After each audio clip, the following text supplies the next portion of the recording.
Welcome to Word of Mouth Podcast. We're here live with Whitman. Is me. Doctor, PhD, Dr. Whitt. Harrelson. Whitt is Whitt short for anything? It's just short for Whitt. Okay. Is there another name in your name besides Whitt and Harrelson? My middle name? Yeah. Yeah, it's McCree. McCree. That's a family name. Well, I do McCree. Whitt's middle name is McCree. Oh, man. Hey, well, Whitt, it's a pleasure to have you on. Wow, that went out fast. Okay. Whitt, it's a pleasure to have you on, and I'll tell you why. It's because you are my closest post-grad friend that I've made in my life. I'm honored. Wow. And post-grad's an interesting thing. And I was thinking about it this week because I was on the phone with a guy, Matthew Guerrera, who's about to be volunteering for the college ministry I work at. But anyways, he figured out about the college ministry volunteer position because he did the post-grad cohort that you and I did together way back when. How many years ago does that feel like to you? Like 8, 10? It feels like, yeah. Like, it feels like I'm in a different... lifetime. Like, you know how you have, like, seasons of life? That definitely feels like... It doesn't feel like college, but it definitely feels like it's in the past. Like, there's, sure. We're, like, levels ahead now. But we literally are both married now. So, we definitely made a hop into a different season. But it's crazy to me that, like, I met you and Shelly there. That's right. And then I was in you and Shelly's wedding 3 years later. Yeah. Yeah. I was telling Shelly today, I was like, man, Stephen and I met in like 2018. Yeah. 2019. And we're just like, oh. That's crazy. We've known each other a long time. It's kind of crazy, man. I was like, I also met somebody from Vestavia the other day. Let's keep a little counter of how many times Whitt being from Vestavia comes up. But Ding. I met somebody from Vestavia the other day and asked them if they knew Zoe Baker, who is about to be Wes Parker's wife. Come on, shout out Zoe and Wes. Wife check. Shout out Wes Parker. Whitt has a wife named Shelly. Wife. Yeah, you have a wife named Shelly. Nope. There it is. There it is. I always miss it. It's one of the blue ones right here. For the listeners, I have 2 buttons on my board, and this one is the left one, and this is the other blue one. And I always get them mixed up because they're blue and they're right beside each other. But we can change it in post. Yeah, we can change it in post. But anyways, Whitt and I met in 2018. It might have been 2019. It was one of those. When we were working at I was working at a coffee shop, and Whitt was coming home to Vestavia. Ding. Vestavia Hills. From his college in Auburn. And Whitt works at a coffee shop worked at a coffee shop in Auburn called Sidetrack, and which is the just moment of silence for how amazing that place is. Mm. Okay, so then he came home to Vestavia, like I was saying, and he wanted to get a job at a shop while he was at home, and which is kind of crazy that you wanted to work on your break. I never really thought about that. Why did you want to do that? I don't really know. I mean, it was, Christmas break in college, I guess, was like 3 weeks? Something like that. So we had a bunch of time off. Yeah. I just thought I enjoyed it. It was good money, and I don't know. My parents worked. My brother was doing what he was doing. So, and you actually loved working in coffee. Yeah, it was fun. So I mean, it was probably just like an enjoyment thing. Mm-hmm. That is a commonality between the 3 of us. None of us work in coffee now, but we all a little bit wish that we could. You know? Yeah.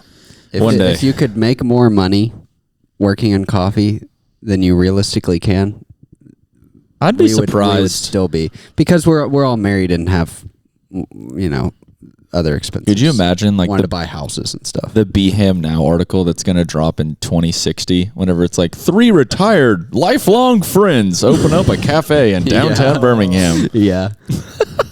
Dude, it's gonna be awesome. I looked up, I don't know why I did this, but Griffin Levi, friend of the pod, former guest, Griffin, was in a Be Him Now article one time. it was like 15 photographers in Birmingham that you should know about. And Wow. he was one of them. He was like number 11, I think.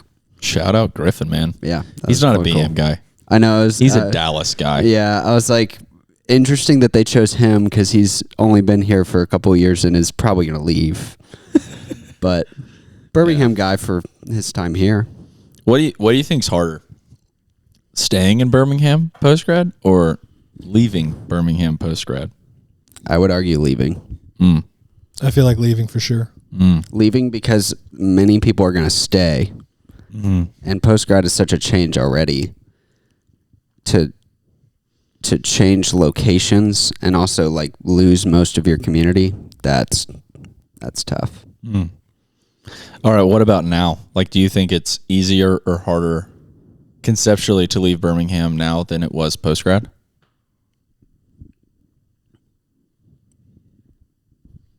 Probably a little easier. I'm like, what am I, almost 2 years post-grad? Yeah. So I would say easier now because I have a better understanding of what it looks like to work full-time, be an adult, and have like goals outside of what's given to you from school. Because that's part of what makes post-grad so difficult is your whole life you have school and you have basically graduating from your level of school as the end goal of your life. And so once you finish college, if you're not going to like medical school or something further after that, then there's just like an open-ended question of like, what do I do next? And so you really have to formulate that for yourself. And it's taken me probably about this long, 1.5 years, to kind of get a trajectory for myself and kind of what I want to work towards and figure that out. And then you have to like set those goals and work towards them. Yeah. I also feel like I would have never guessed this in college, but the ages like post-grad, like 22, 23, 24, 25 are just as like fun and chill, or what, I don't know what the word to use, but it's just as like exhilarating and electric as college is. Yeah. Like post-grad. But I thought like whenever I was in high school, I guess I was like, oh, when you graduate college, the fun ends. You know, you're just like 9 to 5 grinding. But yeah, still like nobody really. I mean, I'm 25. I still don't think people take me seriously. Yeah. I don't know if that ever. I don't know when that happens. I guess whenever you have a kid. Maybe. I definitely don't take you seriously. I don't. Especially Whitt. I have kind of a theory that most people don't take anyone seriously. What do you think about that, Whitt? As someone who doesn't take me seriously. There's some people I take pretty seriously. Like most parents, I feel like maybe the threshold of like serious is parents. That's fair. I think. But I just have friends who have like 3 kids and I'm still like, dude, you're kind of an idiot. That's fair. You know? Maybe like 50 is the level of like I just think about some of the guys that we play soccer with on Tuesdays. Oh my gosh. And I'm like, y'all are just like us, but like 15 years ahead. Like, you're just screwing around too. You just have more kids. Yeah. You know?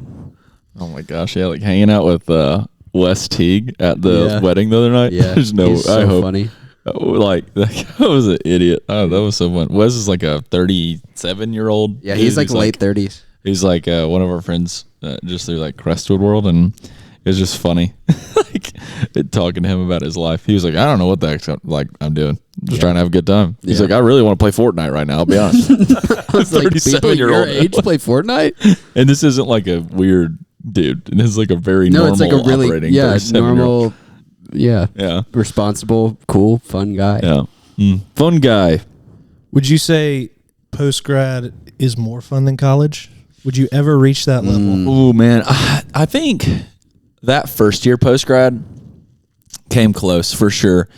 I think whenever I was living with Zion and like we were chilling all the time, and like me and you, like I think about, I think the majority of days were not like this, right? But I think looking back with rose-colored lenses, like the other day I was telling somebody about that time that you and I went underneath Shelly and Helen's house. Yeah. This is a funny story. So Whit and me, we were just like hanging out one night, and there was like a period of time where Shelly, his now wife, was living in Homewood, and Whit and I would like hang out and just go over there and hang out with them. And Whit and I went and got tacos at Los Veladores, was it Los Veladores, right? The one on Green Springs? Yeah, the best taco truck in Birmingham, Alabama. And then we went over to Shelly's house, and she wasn't there yet, but we learned that she was like coming home soon or something like that. So we just ate on her back porch. It was like, I don't know, it was like springtime. I remember being like warm enough to just chill on the back porch. Homewood, like middle of Edgewood. Yeah, it was very, very homey, very nice little spring afternoon. And we were like chilling on the back porch, and then we hear them come inside. And Shelly's house at that point had a crawl space that was like you could kind of walk, you could easily access and like walk around it. It was like right underneath the living room or like the dining room. So like they were eating dinner. They like pick up Chick-fil-A or something like that. Yeah. They were eating directly above where we had gone in. Yeah, so we were like in the crawl space, literally underneath the house, and we start banging on the our ceiling and their floor. Yeah. And they freaked out and called the cops. Holy cow.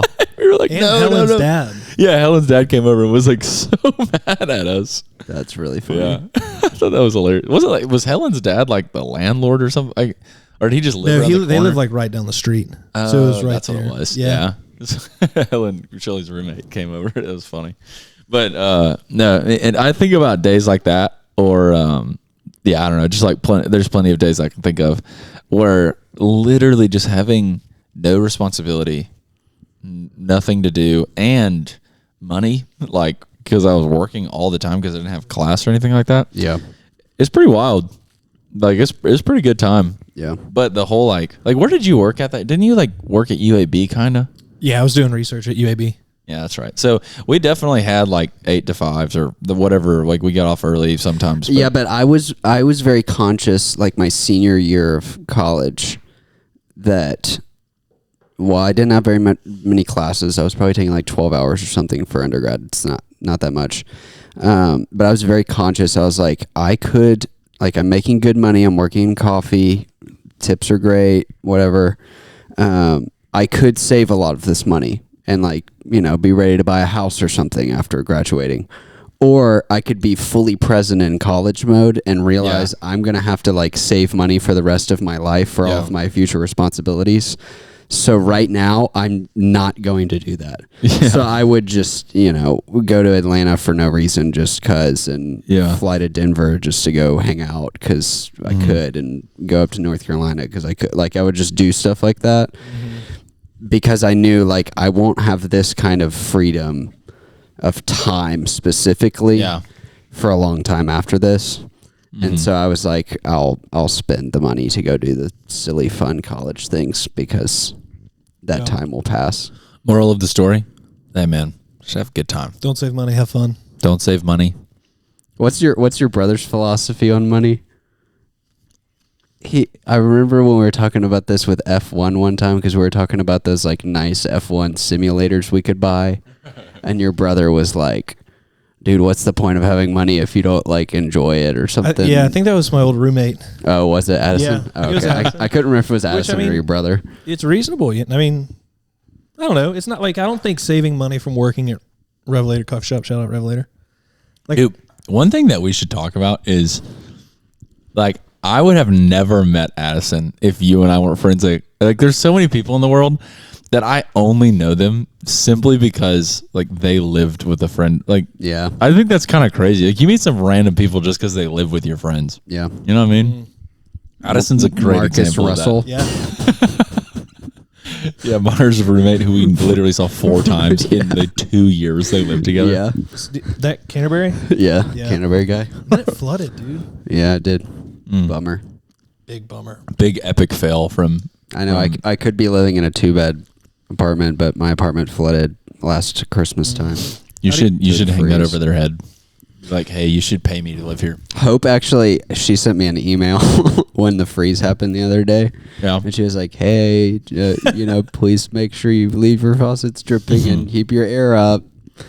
because we don't want what happened last year to happen this year. And what happened really was I was out of town for like 2 weeks for Christmas or something. So and it got down to like 2 degrees. When it froze, I had already been gone for a week and a half. Am I crazy with, or did it get into the negatives last year for Christmas? I feel like it was like super cold. Yeah, I knew it was either 2 degrees or negative 2 degrees. I feel like you may be a little crazy.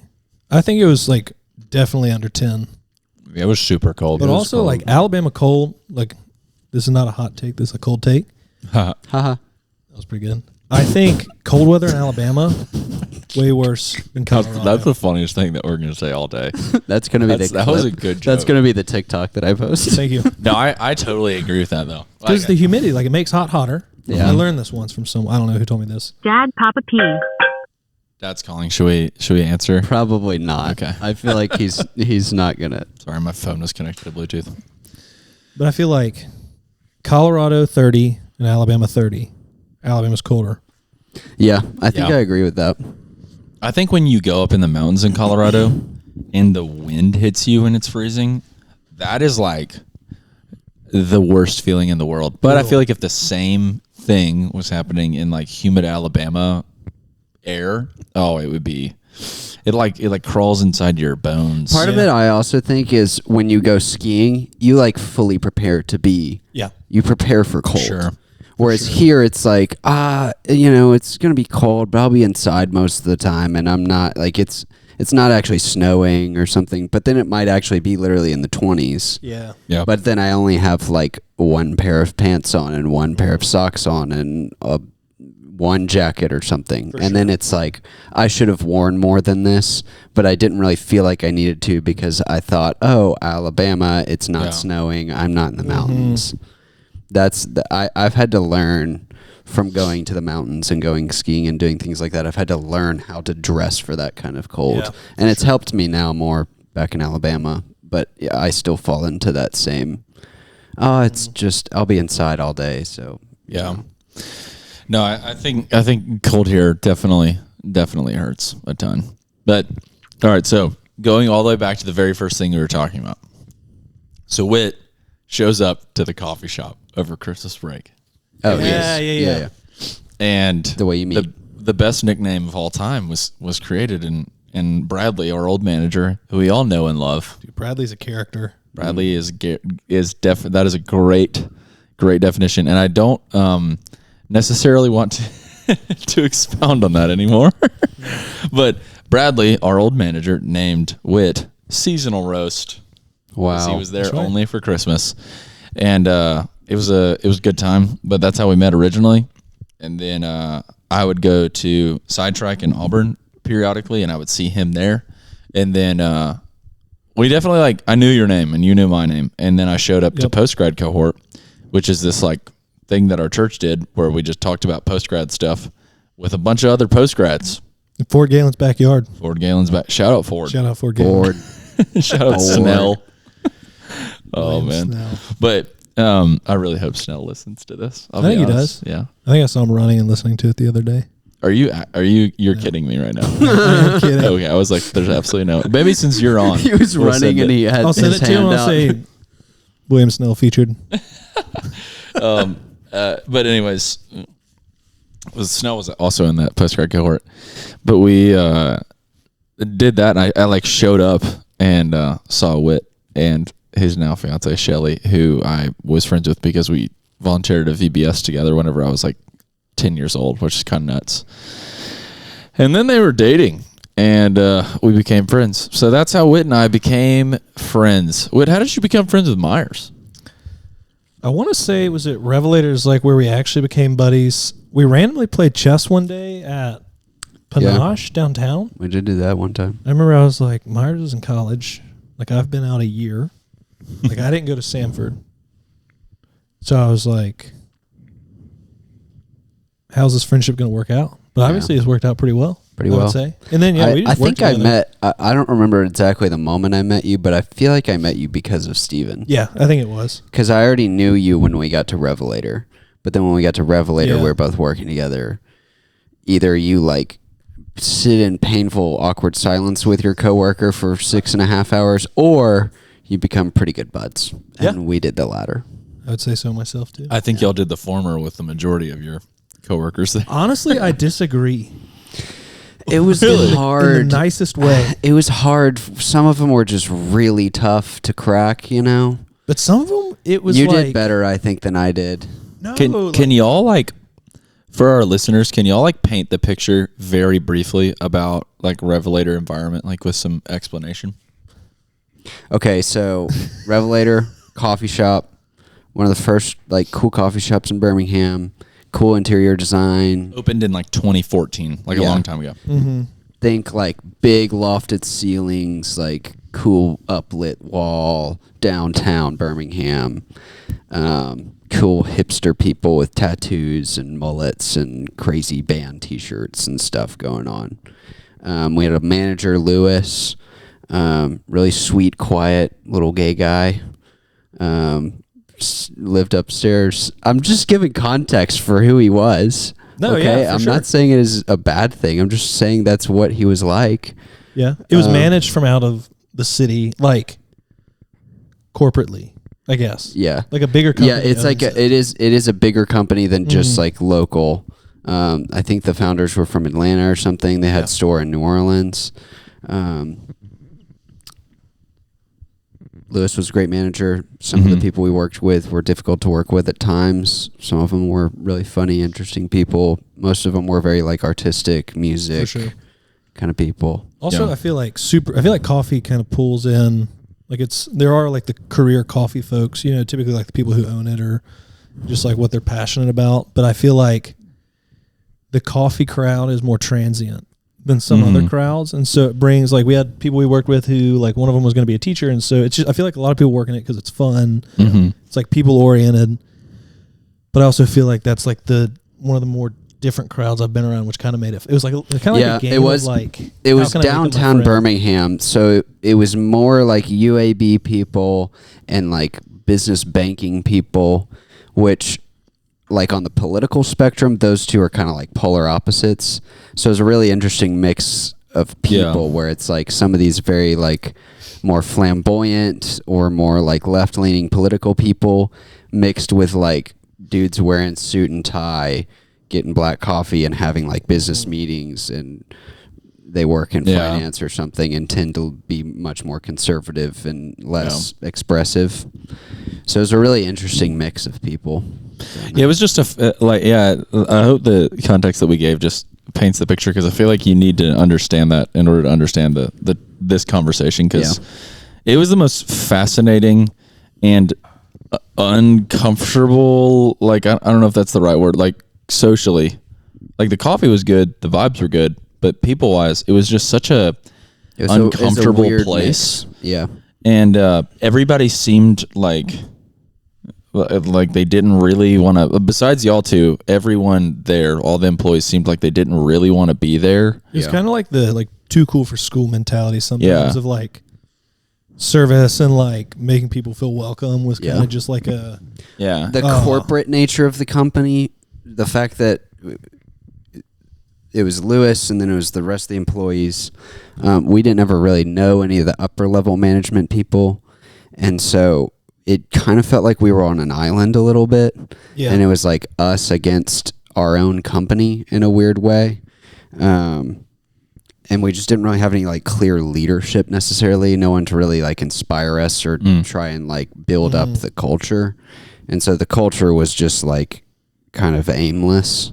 Yeah. Which for us, we took that and we were like funny and trying to chat it up with customers and chat it up with our fellow employees and make it be like a positive place, because that's the way that we wanted it to be. But it wasn't naturally going to be that way when there's not necessarily like a clear leadership structure pointing us towards doing that. Yeah.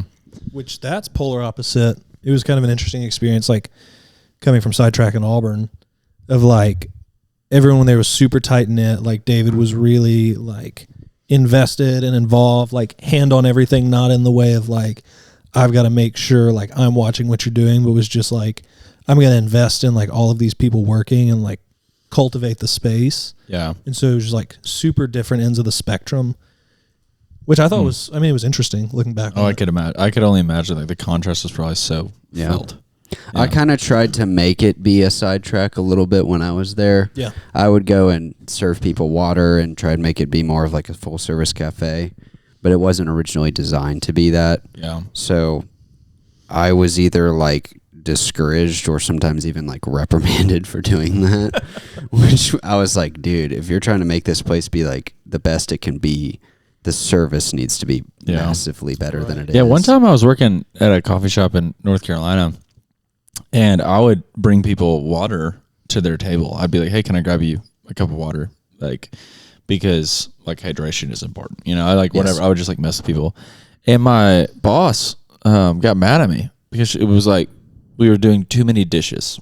And I was like, yeah, bro, like that's our job. Like I don't like, you know, it's just such a fascinating. It was either doing too many dishes or it was wasting like plastic cups or something. Yeah. And I was like, the customers are here to be served, and water hydration is important. And just in general, important. Coffee tastes so much better when you have it. We have coffee and water right here. It's just, to me, it's a necessity. It brings out the flavors of the coffee if you drink water after a few sips. Also, interesting observation I had was these people wouldn't, like, we had a water server thing like out in the actual cafe. Like it was like self-serve. Yeah. And people wouldn't get it, but then if I brought them some, they would drink the entire cup of water, like more times than not. And I was always like, that's so interesting that you didn't get water, but you needed, like, but you drank water. As someone who is a frequent cafe goer, it is sometimes so much of a hassle to go up to the front and ask for a cup of water that I sometimes will just not do it, even though I kind of like want some water, you know? And I mean, I think we can all admit that we took inspiration from Sidetrack in this. Yeah. Because they serve people water no matter who or where or when they come in and get anything. Like, your water glass is going to be full. Yeah. But I think that's brilliant, and I think it's good service, and I think it's kindness to customers in a really simple and easy way. But y'all met at... Yes. We met at Revelator. We met at Revelator. I think that's like where we really became good buddies. Yeah. I would say. And we would hang out after or outside of work at that point. We both lived in the same apartment complex. We still live in the same apartment complex, but in different apartments. But like I can 2 doors down from each other. Yeah, like I literally can see in Myres' living room. Like I'll like pass by and I'm like, oh, Myres is watching like... Yeah, I can see like Crown lately. You can see we've been watching Lost. Yeah. Yes. I can see like directly into Myres' bedroom at night. Yeah. Like that's see, I like watch him and Claire sleeping. Yeah. Every single night for multiple hours. He's normally the small spoon though. That's something I have noticed. Yeah. I've noticed that too. Yeah. That is kind of cool though. Yeah. Like the idea. Well, Canterbury also, in the summertime, it kind of emulates that. Like you bump into people, like it's so people lovely. outside. It feels like the Quad in college. Like I know at Stanford, all of you, like y'all have on campus at least the first 2 years, right? Yeah. Most people at least 2. Yeah, like at Auburn, most people, like if you live on campus, it's freshman year, but like it feels like the Quad of like you said you run. Isn't there like one strip on the Quad in Auburn that like everybody like bumps into everybody on? Yeah, there's like a concourse or just concourse. There's a couple places that like it's kind of in the middle of where everyone's going. And we run into each other. I've been missing the summertime Canterbury a bit because, I mean, I feel like we don't even see each other as much because when it's warmer outside in the evenings, you go and sit in your lawn chairs or whatever. Like we both have outdoor furniture in front of our apartments, and so we would sit outside, and then our neighbor who has the little kids. I hear him most days. Yeah, your next door neighbor. They would. He's sweet. He is loud. He's sweet. But you know, they'd be out throwing the ball with their kids and kicking. Like I introduced him to soccer, and now he kind of likes soccer because. And I think we played played soccer in front of our house for like an hour and a half, and literally started, like shooting rockets. Yeah, you know the little rocket thing. He has like a bubble machine or like the little like stomp rockets or like he always has some kind of fun outside toy. Yeah. And then I showed him you can shoot the rocket. You can pick up like the tube and shoot the rockets. Yeah. I got a question for y'all. As like, so I think a lot of people our age, I don't know, I'd actually love to know. Maybe that can be our poll this week. Yeah. Like, I feel like a lot of people our age really do want that sort of like village world, that village vibe where pop-in culture, like say what's up, like live down the street from your friend. Yeah. But as two people who were friends beforehand and live like literally not next door, but 2 doors down from one another in an apartment complex, y'all like run out of milk or run out of eggs or something like that, do y'all actually call one another? I would say it's more so like if we're hanging out, like the other 2 nights ago, 3 nights ago, Myres came over and like we were just cooking dinner and played some games real quick. But Myres was like, "Oh, like y'all want some hot chocolate?" Yeah. And we were like, "Sure." And Myres, I called Myres once for some toilet paper. Yeah. When you were pooping? I think I was on my way. And it was one of the like run in, no toilet paper. That would be so clutch. And it's like, oh shoot. Moment. I think it happens more in the summer when we're outside more. Yeah. And we run into each other more, I also think it's kind of proven the concept of like, the word intentional, but like, I think to like maintain friendships, you do have to like if Myres and I don't really plan on hanging out, like we'll run into each other and talk on the way here and there, but like it really is, we kind of have to plan it. Yeah. It's kind of like the same as roommates. Yeah. Like you can get to a point with your roommate if you don't try to hang out with them where you might live together, but you might not have like hung out with them for 2 months because you didn't like try to. Yeah. And so you were just living in the same space together. It's kind of similar. Like I'll see you all the time and I'll knock on my window to wave you off to your test on Friday, but Yep. That's kind of like how you are with Mike, how you were with Micah. Micah just never was around. Micah was always out like freaking working out at 2 a.m. or something. Yeah. He was always out. I only saw him once. Myres probably is like tied for first with a lot of other people for having the strangest roommate combos in every place you ever lived, ever. Yeah. Micah was like literally is like a fighter pilot now in the Air Force. Like Are you serious? Yeah. Like one of the most like disciplined, hardworking, crazy like dudes. Like has so much admiration for like a Jocko Willink or a David Goggins kind of guy. Like he's the one who gets up at 4 a.m. He also has listens to that and then like goes out and does some kind of crazy. Is this the Canterbury guy? No, that's Marcus. Oh, no. Marcus and Micah. Okay, I was about to say. Micah was at Wild Forest. Micah also had like a sneaker wall and like LED lights in like a TikTok boy room. Yeah. But he's a fighter pilot. Justin Bieber. Drove an F-450 dually. I forgot about that. He had like a lot of really strange like personality silos. Yeah, he's a cool guy though. He's awesome. He's really cool. But then the other guy I lived with was like the opposite. What was his name? Mac. He was like the opposite. He was at home all the time. He was usually like watching fantasy sports while playing something on his computer or something. Dude, that dude, he left some trash around. That was like, I've never really seen that in an apartment like that before. But he was a big fast food guy. He was. Yeah. Anyways. My dad had a roommate in college. So my dad went to Louisiana Monroe. He went to a bunch of freaking Warhawks. That's right. La Monroe, baby.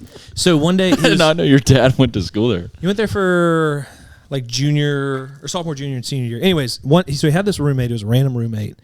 And he went to class one day, and his roommate was there. He said he was just like kind of an interesting guy. Would come in at like 3 o'clock in the morning, make a peanut butter and jelly sandwich, and then leave. And just like... Cool. Not your average Joe. Yeah. So your average random college roommate, but not your average Joe. Not your average Joe, random college roommate. So he would go to class, and then my dad got back from class one day, and it was like his roommate never had lived there. Holy cow. Like he didn't exist, just like gone. And so Dad didn't know him. It was random. This was like really early in the semester, but come to find out, there had been a flasher on campus, like trench coat, walk around the library and show everybody what's going on. Yeah, open the trench coat and very not legal or okay or cool. And Dad was this guy's roommate apparently, and so I don't know if he got arrested. I don't know what the deal was, but like Dad showed back up from class, gone. Like all of his stuff was gone. All of his stuff was gone. Like he never lived there, and Dad never heard from him. Saw him again. Holy cow! Yeah. That's wild. That's crazy. Yeah, I know. So it could be worse, I would say. Yeah.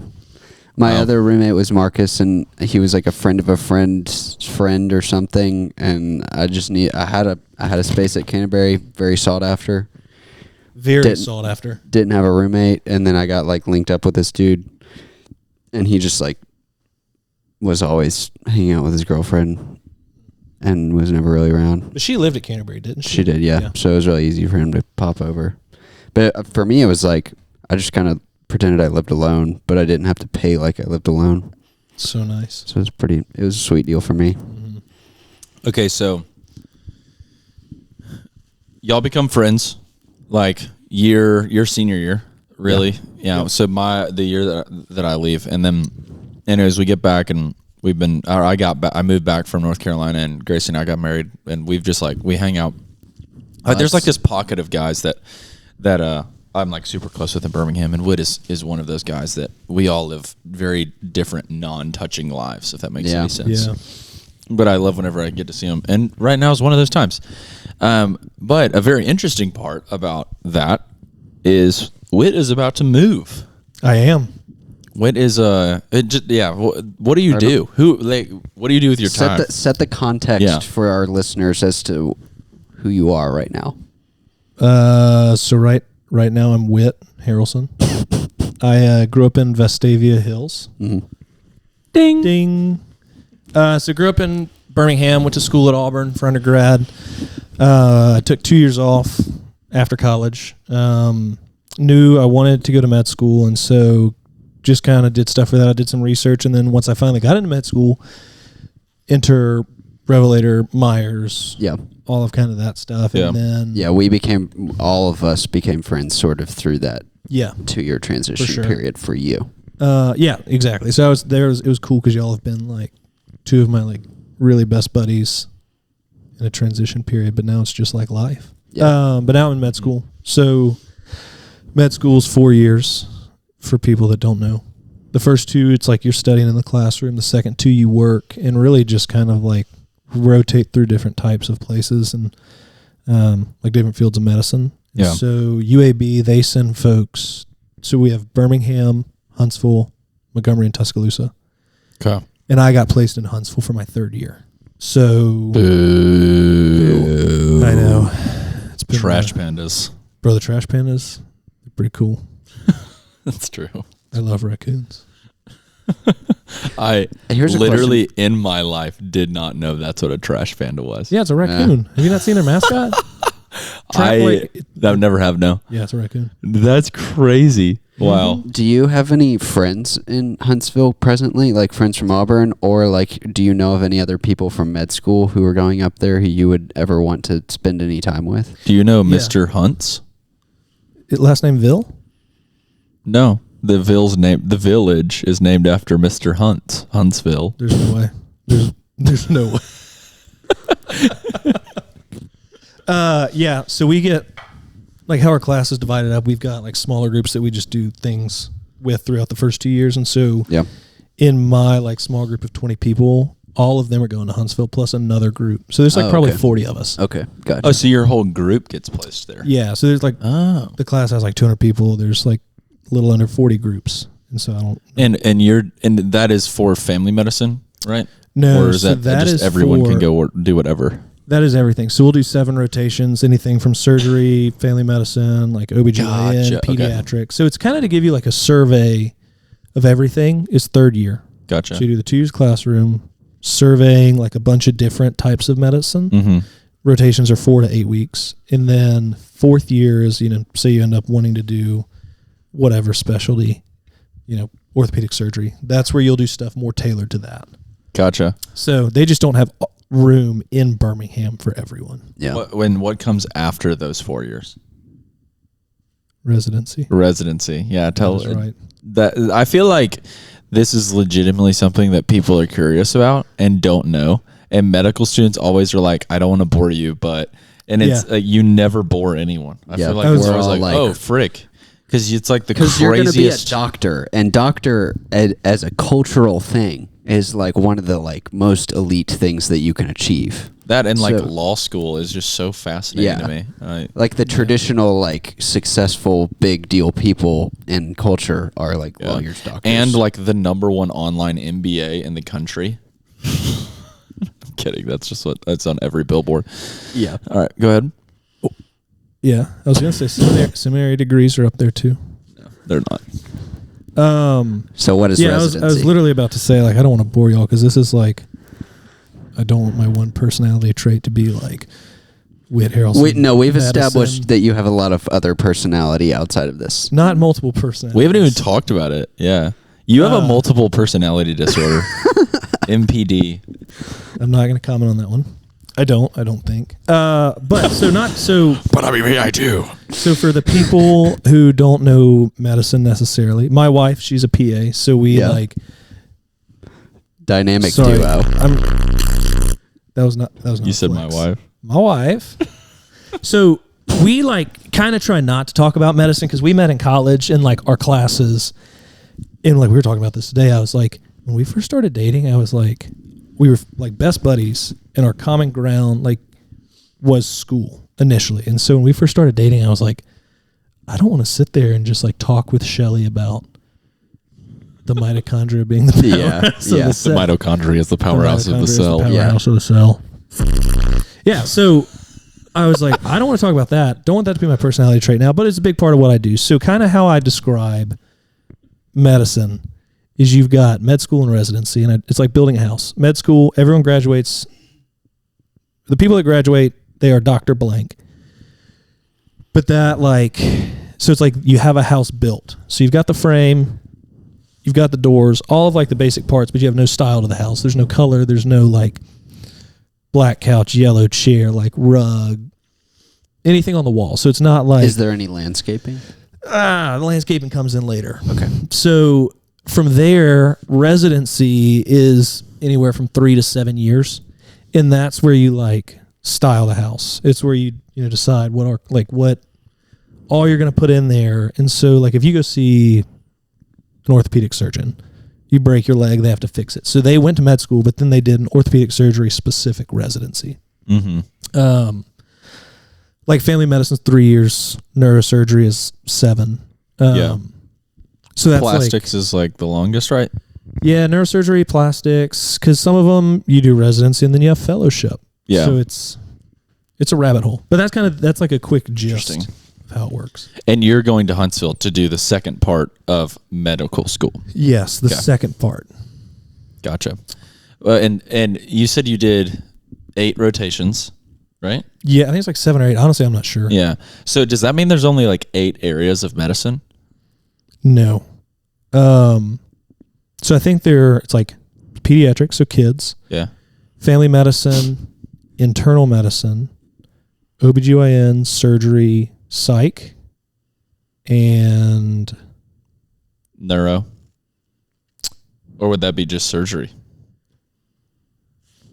See, that's the thing, is like you have a neurologist, which is like if you have, there's 1,000 things. So they just like manage that with like your meds and stuff like that. But then if you have like a bleed in your brain, then you go to a neurosurgeon. Mm-hmm. So there's like 1,000 different things. Like you can have a general surgeon and a pediatric general surgeon and like an endocrine, like hormones and stuff, pediatric surgeon. So like you can keep, you can go to school as long as you want. What's crazy about medical world is, to me, is that it's that the human body is so complex that like you will only focus on like one tiny little part. Yeah. Like someone will go to school for like forever to focus on like just eyeballs. That is right. Or just like the knees or something. Like that's crazy. It's also crazy too. Like neurologists will go to school for the longest time. And then when surgery goes well, it's like a miracle. It's still a miracle. Yeah. Even though, like, dude, what makes me so AI is mind blowing right now. Yeah. But something I've learned through listening to a couple of different like podcasts with different doctoral level people is the scientific literature is like expanding at a rapid pace right now. Yeah. so much so that some of these doctors who might focus even on something so specific can't really keep up because you can't read like scientific papers that are like so like the most dense types of reading you can do, arguably. Right. You can't just go through and read all these papers all the time. So what's so cool and exciting about AI, in my opinion, for medical world, is that you could digest those papers at a scale never before possible. Yeah. And then like the breakthroughs that I imagine will probably come from that are going to be like wild. Yeah. Because you'll be able to condense all of this like massive amount of information about the human body into something that's digestible for like human beings at scale. And like, I'm sure the medical world's about to explode once that is for sure fully in force. I mean, I think AI is doing crazy things with like research and like you said, condensing stuff, but also like the tech in medicine. Like I know, like I think all of us are like pretty like tapped into tech stuff, at least to some extent, you know? A little bit. I watch Marquise Brownlee. Dude, he's cool. Legitimately, he's so cool. I was watching a video the other day and he was like, yeah, like, you know, I'm just a YouTuber and a guy that plays Ultimate Frisbee. And then I was like, dude, you have like 11.5 million. Yeah, I know. I was like, no, you are the like foremost like tech consumer, like it's also crazy how much like I feel like any other tech video I watched, they're like, this is new iPhone. And it's some foreign person who doesn't speak very good English. And it's like, it's just so annoying. And then Marquise is like, yeah, this iPhone kind of sucks. Yeah. I'm not gonna lie. And like iPhone is like shipping them 6,000 of them so that and he's shooting it on like $150,000 robot camera or something. And he also, I think he's cool because like I looked. Okay, one person like Stephen has told me this. One personality trait that I think I have, or something that I associate with myself, is my Apple Watch, which you ironically don't have. Which I'm not wearing because honestly, I was like, I'm going to hang out with Steven's like, "Which you're wearing your Apple Watch?" Like, yeah, you didn't want to be like this the whole podcast. I left it home. I was like, we were playing pickleball once, and Shelly was out of town, and she was supposed to leave at like 1:00, but she was like eating lunch with some girls, and it was like 2:30, and I just hadn't heard from her, which was just like. That's just kind of weird. Like normally she lets me know when she gets on the road, and I just like check to see where she was and find my friends. And so I kind of was getting to the point of like, is she okay? Yeah. So we were playing pickleball, and the classic like Apple Watch smack. My biggest pet peeve in the world, by the way. Yeah. Like, you know, to get the notification to go away. Yeah. I just like was looking down at my watch and I did it, and Steven toasted me. Yeah. I think you're the reason why I made up that. You didn't cause that pet peeve in me.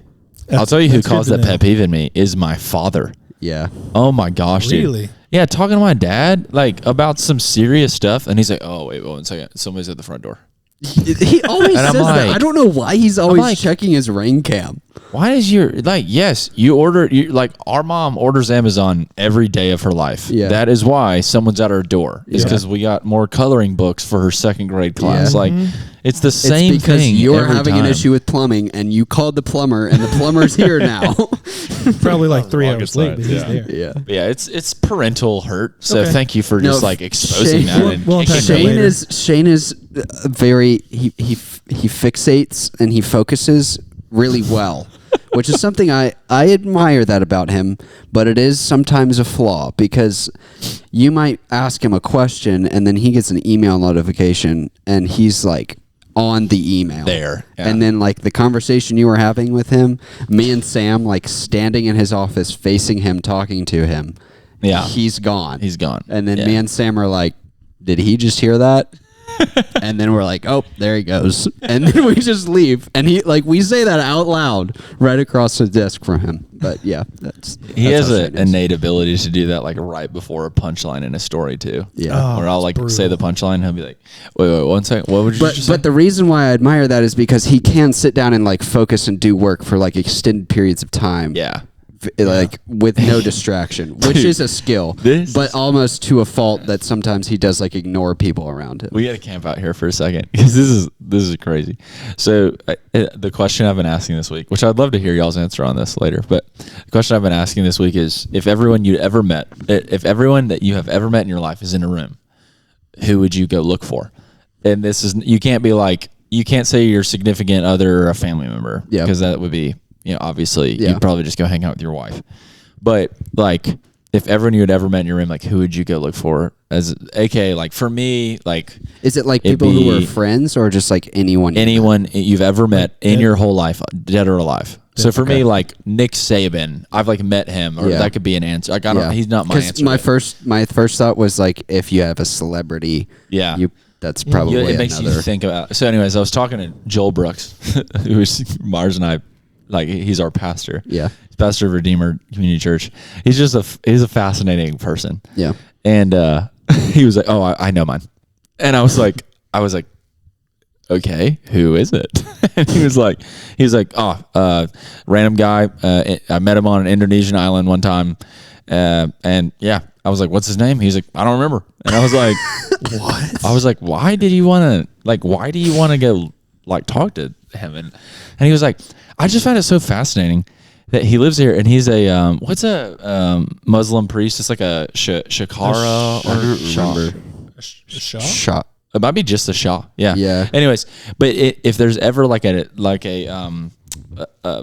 piece of land that has a mosque on it, it doesn't matter what the population is. Like if it's in a like Muslim run country, if it's like in a place where any sort of population lives, it could be 5 people. They have to build a mosque there by law, and and wherever there's a mosque, there has to be a Shah, like a priest.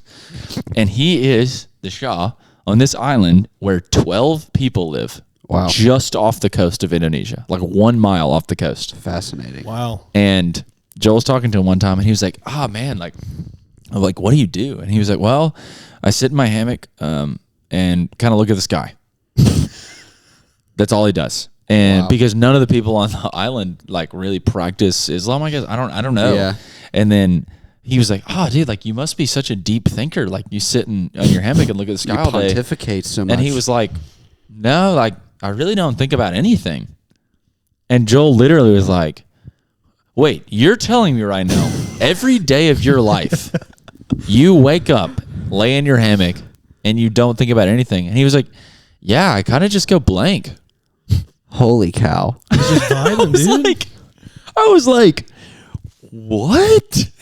But that is unreal. I've never thought about this, but like my dad, I was talking to him the other day, and we were just talking about my dad and how he has this like crazy ability to work for like crazy amounts of hours at a time. Yeah. And but it's because he's built it up like day after day after day for years. Yeah.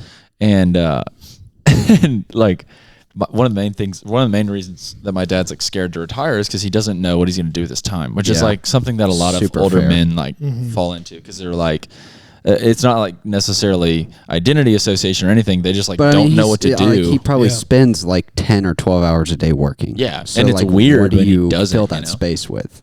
So it's just this daunting thing.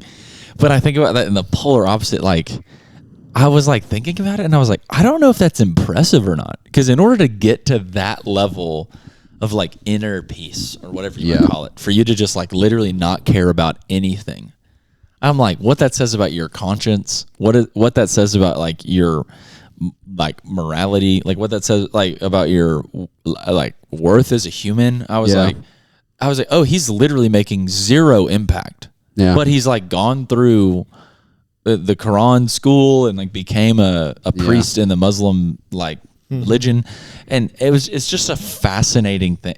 I could think about it all day long.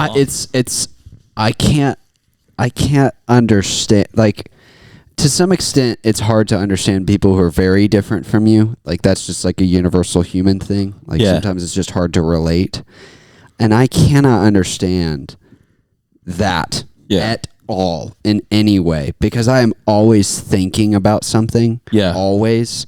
And I'm always like thinking in a particular direction, you know, and like aspiring to things, and like dreaming and vision for life is like constantly running through my head. And so to be able to just sit and I can't even really sit and do nothing, because I always want to be like doing something and working towards something. Even if it's working towards like rest or something. Like on a Saturday, I'm trying to actively not work by doing something that is like enjoyable to me, doing a puzzle, watching a show, playing a game, or something along those lines, you know? I can't imagine just sitting and and doing nothing. Yeah. That would be terrible for me. It makes me think in a way of like, first thing that came to mind was like monks, of them like sitting in solitude and like solace and just like persevering. But I feel like it's different of just vibing.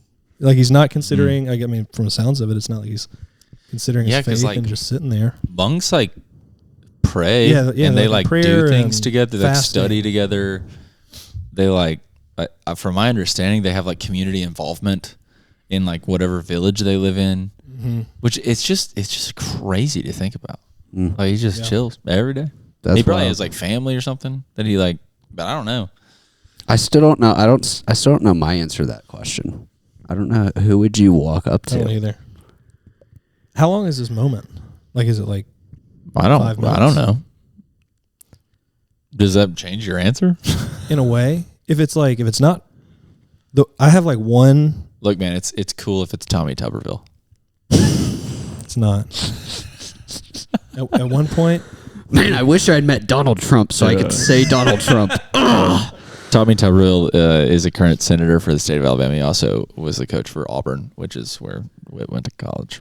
Anyways, what terrible. I mean, I feel like I would just say one of my friends. You know, it would be like one of you guys, or like David Bazilia, or Jack Sullivan, or Elijah. Blake Watley, Elijah. Yeah, like I feel like my answer is going to be, I look around and I'm like, there's some childhood friends. There's like the 3 famous people I've ever met.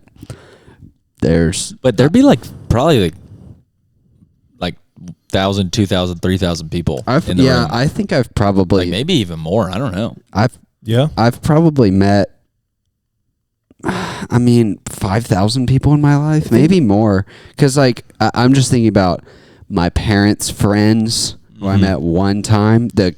I went to summer camp. Oh yeah, like back-to-back years for most of high school. Oh yeah, I did Boys State.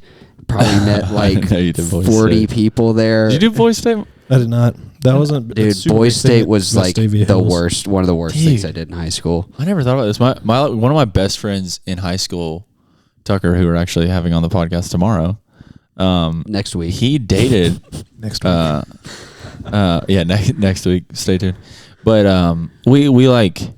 He did Boys State, and he like met a girl, I guess, through a dude. But anyway, she went to Vestavia. I don't remember her name, but you probably know her. Vestavia. Ding. There's no ding. Yeah, I'll try and figure out her name tomorrow. Whenever I'll be like, hey, Tucker, who's that girl? The first one.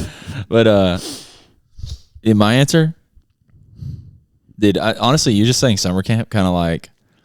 Well, so first off, cop out answer, John Mark Comer. I would go talk to him for a long time. I couldn't think of any authors or people that I really admire right now who I've actually met. Yeah, I got the chance to meet John Mark Comer in North Carolina one time, and it was a great experience. But anyways, there was this one dude. Whenever I worked at camp in Washington, his name was Daniel Silva. His camp name was Burke because he had 10 pairs of Birkenstocks. Holy cow, that is a lot. This is pre-Birkenstock clout. I'll be honest.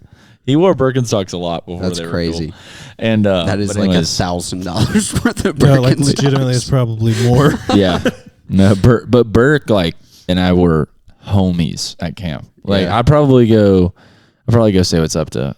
He texted me this week too. Wow. And at that point in my life when I was working there, I had this like pipe dream of opening up a grilled cheese coffee shop because it would be like a lunch vibe and you wouldn't have to play. Yeah, it was like a way to get people there during like the afternoon so that I could play like more fun music. So it wouldn't have to be like morning time, like, like folk music or something. I don't know what you have to play in the morning, but it's not like fun music. French jazz. Yeah. And another thing that I would get in trouble for playing at Revelator was like jazzy, chill music. I walked in at like 6:10 one morning and they were playing like metal music. Yeah, no, it was like immediately 2000s punk rock at like 6 a.m. Yeah. And I was like, holy cow, dude, I just woke up. Please, no. Can we please chill for just a second? Please, no. Yeah, no. But Burke texted me this week and he was like, he lives in Arizona. And he was like, I just want to let you know I'm sitting in a coffee shop that specializes in grilled cheese and is playing Tame Impala. Wow. That's crazy. First time he's texted me in 3 years. Yeah. He texted me that this weekend. I was like, oh my gosh. I think the like camp best friend Oh yeah. is like maybe peak. Like, oh yeah. it's so much fun, dude. Especially like sometimes camp is so lonely. Yeah. Having like one. But you find that like one dude. Yeah. There was a guy, I worked at a Kanakuk. Shout out Kanakuk. Shout out Kanakuk. West. After my freshman year of college. And I met this guy named Joey. And Joey was like, he was probably like 5 or 6 years older than me at the time. But I was like the camera guy. So I wasn't doing. I didn't know that. You're a photographer? Yeah, I was a photographer. And I found that I could. So the goal every day was to like get a picture of every kid if possible. You know, let the parents know that they're chilling, they're doing well. Mm-hmm. And then, you know, after that, we had like our minute, say we needed to take like 200 pictures, get them of the kids. So I kind of figured out that I could work the first 3 hours of the day super hard, and then I could just chill for the rest of the day. And so Joey became one of my best buddies, and like probably 3 or 4 weeks into it, I found out what his family did. Because he mentioned at one point that his like dad was the number 2 sail fisher in the world. Okay. And I was like, boat fisherman? No, so sorry. Swordfish, not sailfish. Okay. Swordfish. He was like, they had this yacht, and I was like, Joey's family has to do something really interesting. And so we were just kind of talking, and his dad or grandfather or something started like the concept of online college. Wow. And then sold that to like Pearson. Mm-hmm. And I think it worked out financially for them. And so now they swordfish. But Joey and I just like camp best friends. Wow. That dude. That dude's probably set. Yeah. Okay, I have a game for us to play. Knock knock. Whit. Yeah. What is a you know how you can get different things put in your coffee? Yeah. Do you remember the drink Cap Daddy? Yeah. Do you remember what sort of thing we put in the Cap Daddy to make it sweeten up? Honey. Mm-hmm. And then the other word I want you to try and find is maybe what the temperature is out in the summer. Hot. Hot honey. So this is a little game. Okay. There's a little story. Okay. All right. So, girl walks into a coffee shop, and she walks up and she gets a honey latte, oat milk, iced, something like that. She gets it. She goes to her table. Mm-hmm. She drinks it. What's wrong with that? What's wrong with that drink whenever she orders it and sits down and drinks it? What? Do you know? Does this have to do with like ice in the milk? Okay, no, this is honey in the. I don't think I'm tracking. Okay. Well, all right. Well, I'll just go ahead and tell this story. So, I tried to get her on the podcast today, Claire, but Claire Kennedy, not Claire Allen. Sorry. No, I was about to say. But my friend Claire went to Cala when you were working there. Uh-huh. And oh my gosh, I do know what this is, dude. Oh man, I have a bad history of doing like stupid things. Will you tell us this story from your perspective, please? Yeah. So we had the summer off between school, first year and second year. So I was just like, I'd love to work at a in med shop. School. So like last summer in med school. And the thing that you typically do in school breaks is get a job at a coffee shop. Mm-hmm. For sure. Yeah. You know. Yeah. It's my third personality trait. But yeah, so Cala, I had fun working there. Like the owners were super involved. It was great. But there were 7.5 million different types of syrup. Yeah. And it was probably pretty early on. It was probably the first couple of days I had worked there. And someone ordered apparently a honey drink. And I saw a bottle of honey sitting there. Hot honey doesn't look that different from regular honey. There was a bunch of different syrup bottles. There was like a maple syrup bottle, so I was like, that's kind of brown, but not like amber like honey is. And so I just grabbed the bottle of honey sitting there, and there was a hot drink. Like at Sidetrack, we had one that had it was like chocolate, a little bit of lemon, and a little bit of cayenne. And so it's not like the most foreign idea to put like hot honey in a drink, but it was there for tacos. And if someone wanted a drink, so she just ordered it and I made it. And she came back up and she was like, "Hey, I think this is like spicy." And I was like, this is kind of the second time I've had this like realization in my time in coffee. The other time is a story I'll tell super quickly, but I was like, what in the world? Like, it's spicy. And then like the people working with me started laughing at me. And I put like, I think she asked for it maybe a little sweet or something. Maybe not, but like I probably put way too much of the hot honey because it's pretty strong. Yeah. And hot honey latte. Yeah, it was a hot honey latte. That's really funny. Yeah. Stephen left. I didn't know that story. I just knew he texted me beforehand and said he wanted to talk about that story. Yeah, it was I felt bad. When I was at Caveat, the coffee shop Stephen and I worked at, I think I told you the story, but I didn't properly learn how to close because it was just like a staffing thing. And so the night before, so it was the 23rd of Christmas, or the 23rd of December, I was closing.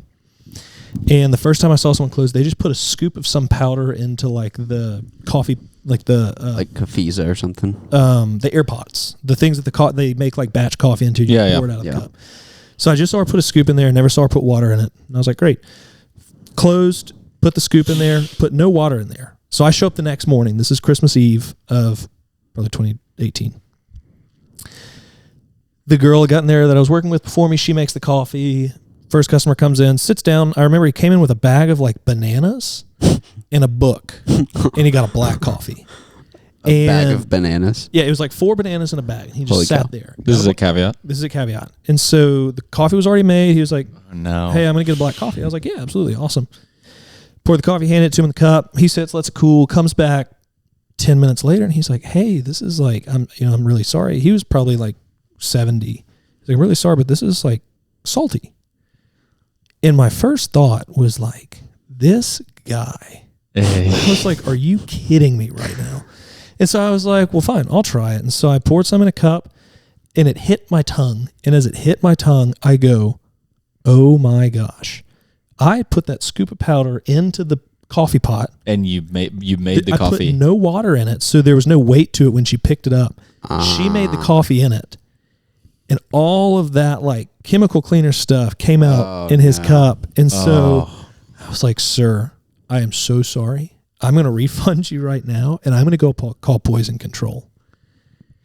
And so I went and called him, and they said it seemed fine, and we were just like, "Please call back." That's scary. Yeah, I felt awful. It was like, oh brutal. My gosh. And he called back later that day and said he was like a little lightheaded, but I think it worked out. Was it the guy that came and read his newspaper? Like first customer? It was actually. Yeah. He kept coming. Good. So I guess he's fine. Didn't scare him off. We had one guy that would show up every single morning, first customer, and he didn't always bring bananas, but he did always bring newspaper, and then he would get us to heat up the mug ahead of time. Yeah. And then get it super hot, and then he would put a stack or like part of his newspaper on top of it. So it would he would ask for a plate. That's what it was, and he would keep his plate on top of the coffee mug so he could keep it as hot as he could. And then he would drink it would take him probably an hour and a half to drink a whole cup of coffee. And I'm surprised he didn't just bring a thermos.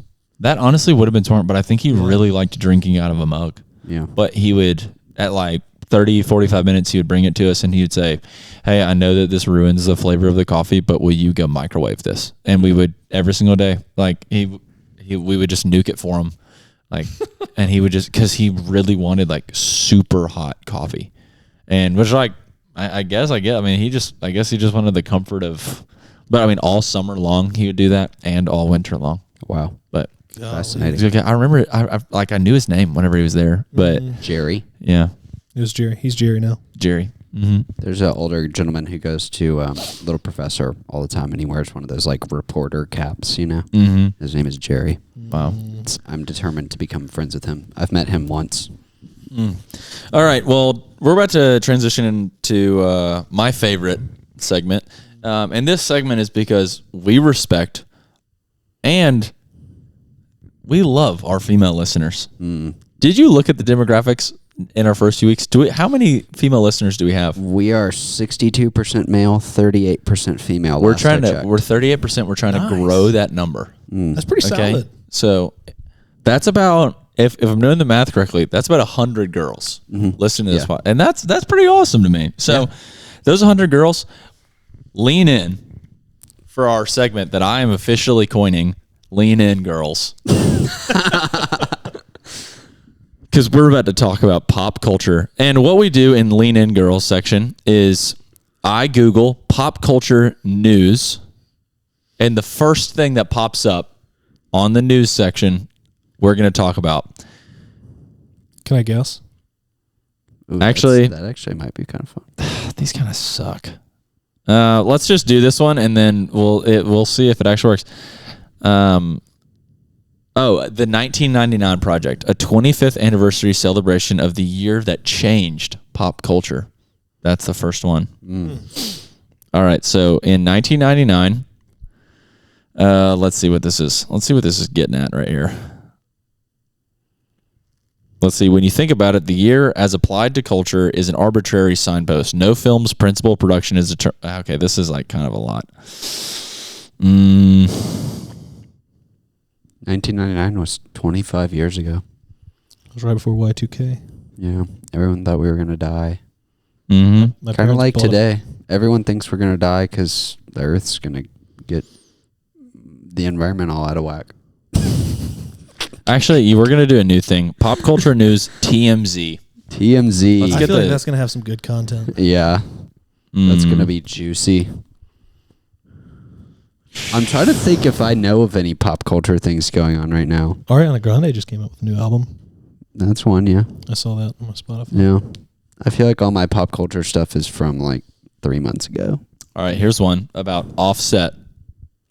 Offset is a rapper in Migos and also is the husband of Cardi B. Yeah. He has a Michael Jackson tattoo.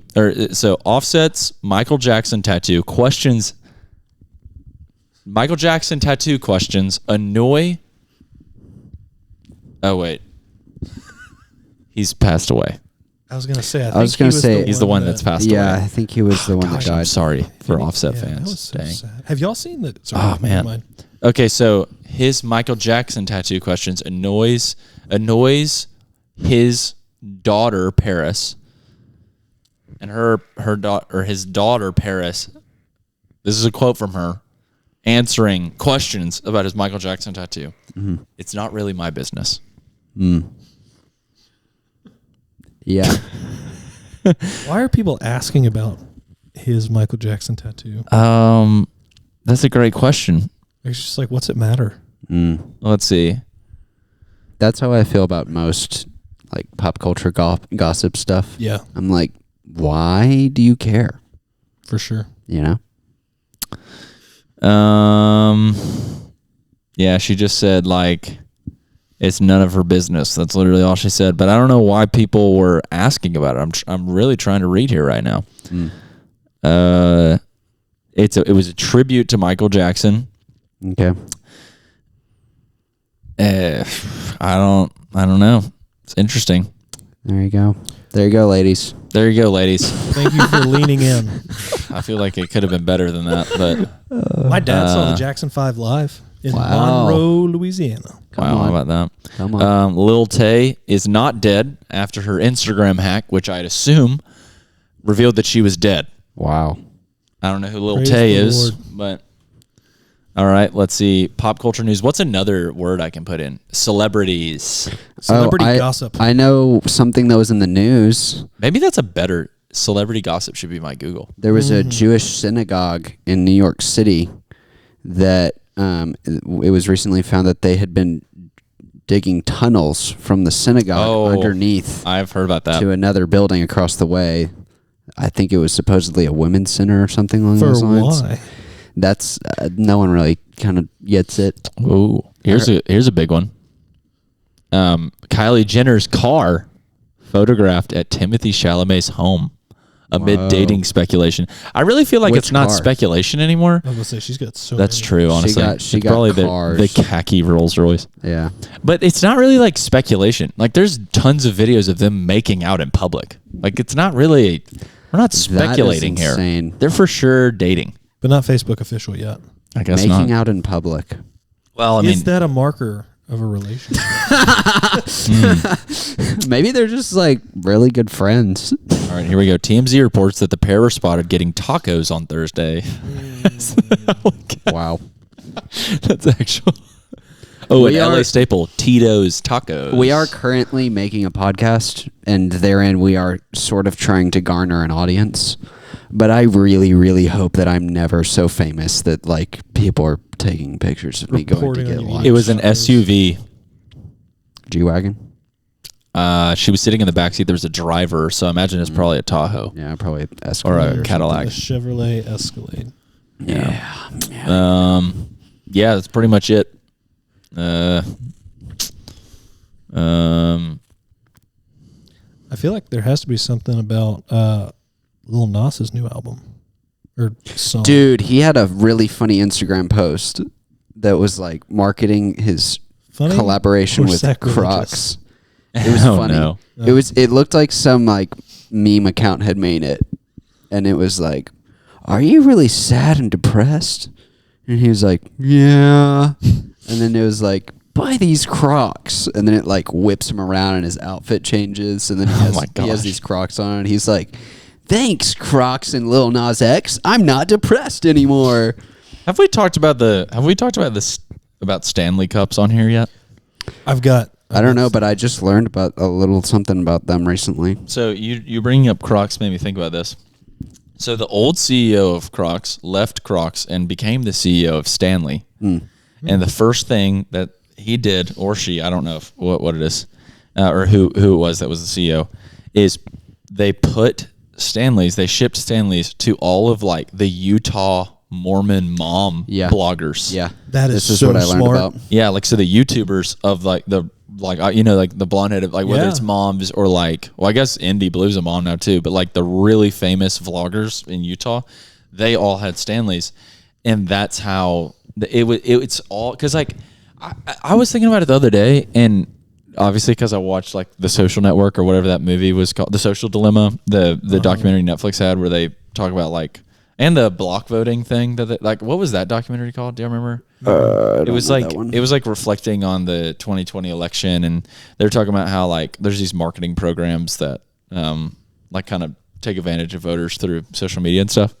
So I think about that because I'm like Stanleys are great. I'm not a Stanley hater, but to me it's like how did a cup become so prevalent? Just similarly to like Crocs, because I'm not a Crocs hater, but like why are we talking about this so much? You know, I mean, I learned about that whole marketing strategy recently in a podcast I was listening to from a business perspective.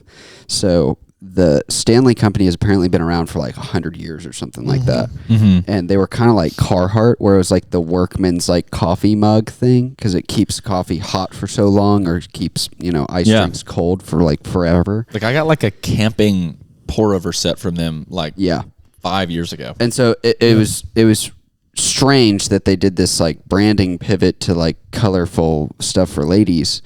But what happened was they did that. They shipped them all out to all these moms, and all these moms were like, "These are awesome," but these are like, they're maroon and like dark green and stainless steel, and they're like, "We need like purple, we need pink, we need like fun colors." Yeah. Okay, we need colors. Okay. And so they like created a whole new color range and all these crazy colors, and just like exploded. And I think over the course of like 2 or 3 years, they went from $75 million in revenue to $750 million in revenue. Wow. Like completely exploded their brand. I heard the number was $3 billion is how much their company's worth now. Yeah, the revenue is like the gross amount of money that they brought in for the year, which would mean like nuts. Yeah, the value of the company is That's crazy. But yeah, like I heard that it was like $125 million company, and now it's a $3 billion company, and it's because of like, it's crazy to me. And And it's like one great grand slam big marketing move, and all of a sudden you're like, that.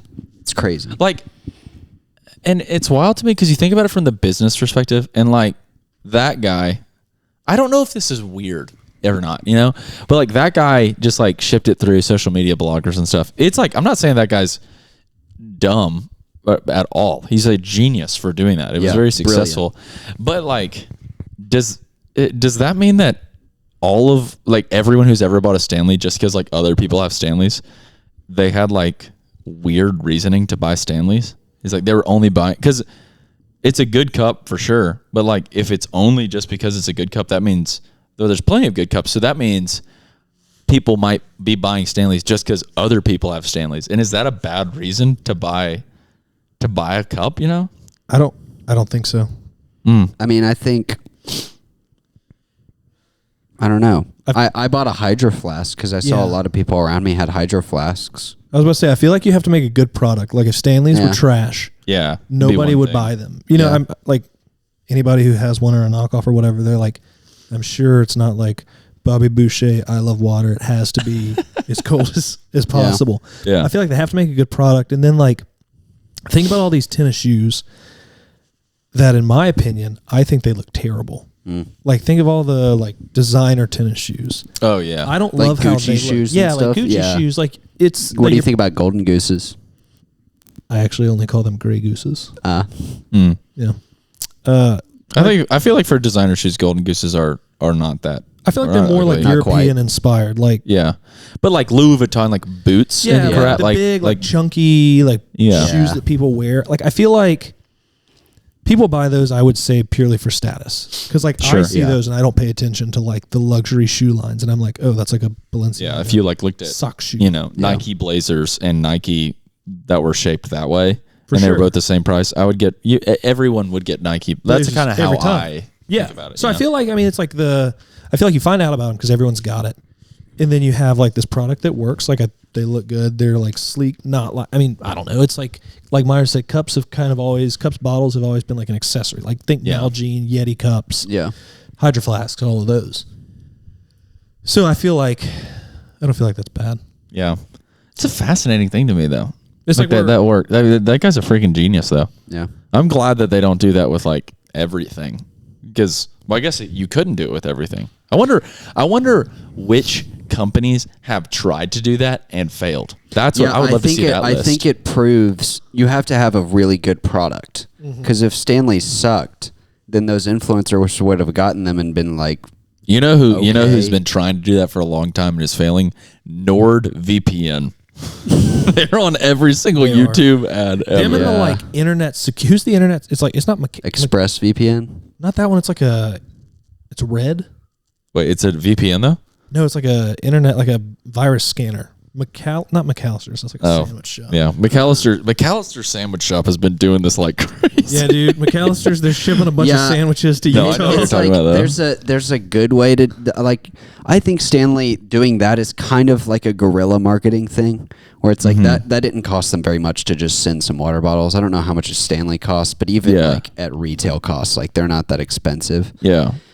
That's like guerrilla marketing. But then like what is now, this is something I'm really interested in right now is where we're at in marketing, because most like internet things have devolved into just an advertising platform. Yeah. And so now like, I don't know how many ads I get on a YouTube video, but it's a lot. That's a lot. It's like 2 back to back, and then it's every so often, to where now we're just kind of back to TV again, you know? Yeah. Like part of why people stopped watching TV, like cable TV, was we have to watch 15 minutes of ads for every 30-minute long show we watch. And then streaming came out, and it was like, I can watch one ad at the beginning, or even at the beginning, no ads at all. You know, I was watching YouTube on my Apple TV the other day, paused a video, and the screen like zoomed out and an ad came on until I pressed play again. Like it was like Ritz crackers during your break. And I was like, whoa. And now I'm like, this is not, this can't be that successful for these companies at this point anymore. Like, Yeah. Now we're all annoyed by ExpressVPN and Athletic Greens and all these companies that advertise everywhere. I'm sure that someone's buying it and that's why they're advertising. But like to me, I am now more likely to not buy these things because I'm so tired of hearing their ads over and over and over again. And I really wonder like what the future of advertising is going to be now, marketing is going to be now, because I think this is becoming such a headache. And I'm now getting to the point where I'm making enough money where I will probably start paying for like YouTube Premium or whatever, so I don't have to see ads, because I'm just so like I'm in the middle of watching Fred Again Boiler Room, and it's like building up to like this crazy like hype drop or something. Yeah, and then all of a sudden it's like freaking I'm Ryan Reynolds. Welcome to Cricket Wireless. Mint Mobile. And I'm like, dude, like it literally made me mad. That happened to me like twice. I'm never gonna get Mint Mobile now. I hate you, Ryan Reynolds. I feel like marketing, like I think something that always catches my eye or something I see like in movies that I think's cool is when you like see a movie and they're exclusively like Mercedes driven. Like Mercedes is paying for that. Very integrated. Iron Man. You're talking about Iron Man. Dude, that I even This is not that high of a take. As a dude, cold take. Lukewarm take. Cold take. Shreveport, Louisiana sucks. Yeah. All right. What's your cold take? I like the Barbie movie. Okay, that's not a cold. I like the Barbie movie too. Have you all seen it? There was a lot of branding in the Barbie movie. There's a lot of branding, and there's a decent amount of politicalness. A lot of politics, but there was like some stuff said that I was like, dang. Like, it would be impossible to make that movie without being political, though. I mean, I think that was the point of it, of like the monologue that she goes on of like being a woman, like you have to be like loud enough, but this, like you talk about your kids, but then like if you talk about them too much, then you're like only a mom and all these things. I was like, dang, I thought it was well done. Yeah, whenever I was in the movie theater and everybody like cheered after that, I was just like, I'm just so numb to like political outrage at this point. I'm like. Yeah, but then again, I'm a male, so I can't really even speak right now. I should shut up. Yeah, you're not allowed to say anything. Yeah, they should make a G.I. Joe movie about toxic masculinity. The Mojo Dojo Casa House. Mojo Dojo Casa House. Yeah, that movie had a lot of GM products. It had like the brand new Chevy Bolt and the new Hummer EV, and then the old Chevy Corvette that was also electric. Yeah. That was our segment that we like to call great marketing. Yes. Great marketing. Great marketing that you saw. That is legitimately one of our segments. Yeah. We also low-key did a little bit of Myres business in there too. Yeah. Which brings us to our next segment, which is my favorite segment, which is Myres Sports. I love Myres Sports. I think this is gonna be the sound effect for it. EA Sports. It's in the game. MA Sports, Myers Allen Sports. Myers Allen Sports. It's in the game. All right, here we go. So today we're going to be talking about golf. Okay. My dad's favorite sport. So I am assuming this statistic takes in, like, you have to play a certain amount of rounds in order to be a part of a tour season, right? So Scotty Scheffler finished the 2022 tour season with an adjusted scoring average of 68.63, which is 4 under. Really good. Okay.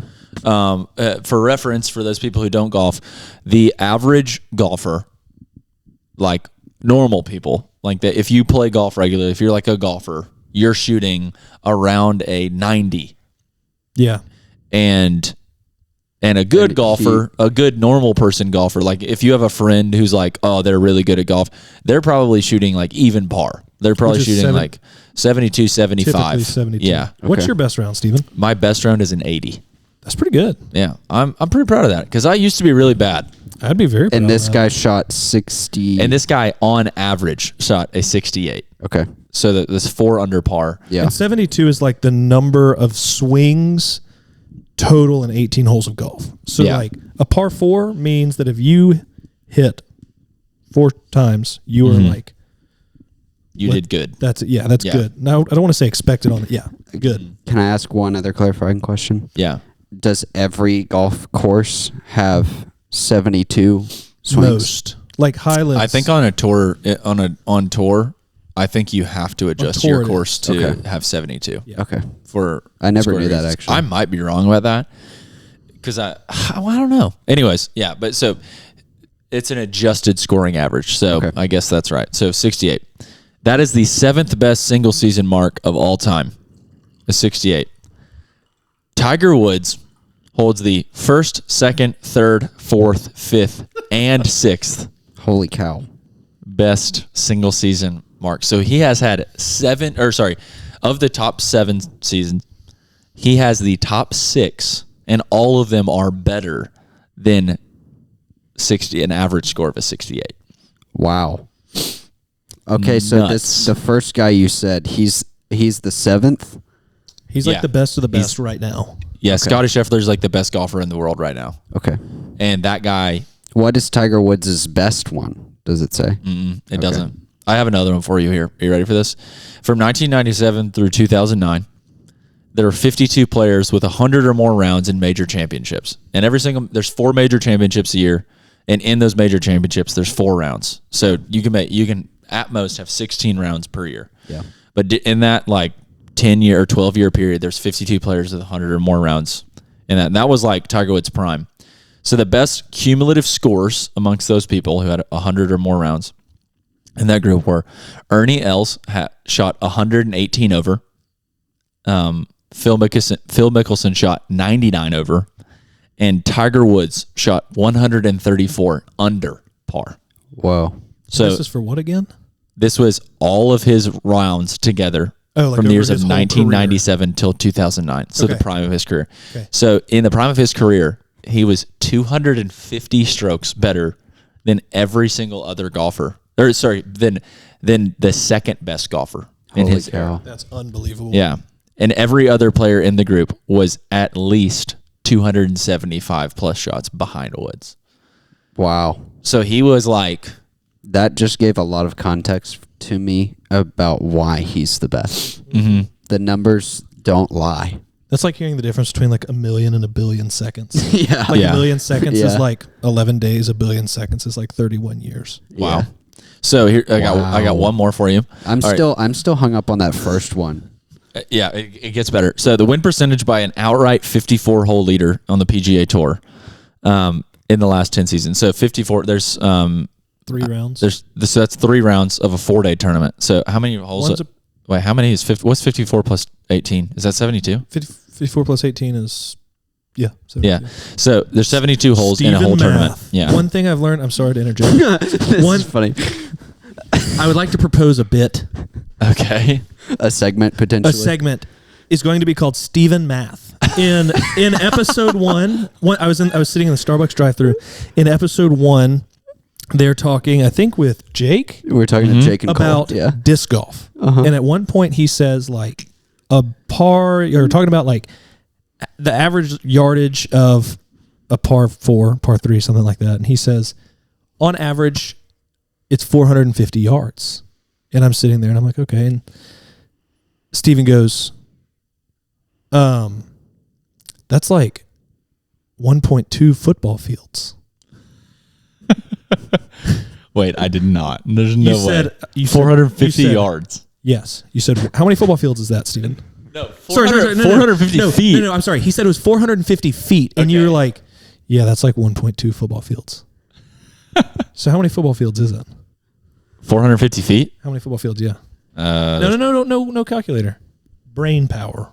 That was my brain power. 1.2 football fields. I think it's 1.5. It is exactly 1.5. Yeah. 300 feet plus 150 feet. A football field's 120 yards. Okay, Shelly and I actually had that conversation. We did. And she was like, well, do you think he was counting the end zones? Which that number is. I was, because I was a kicker.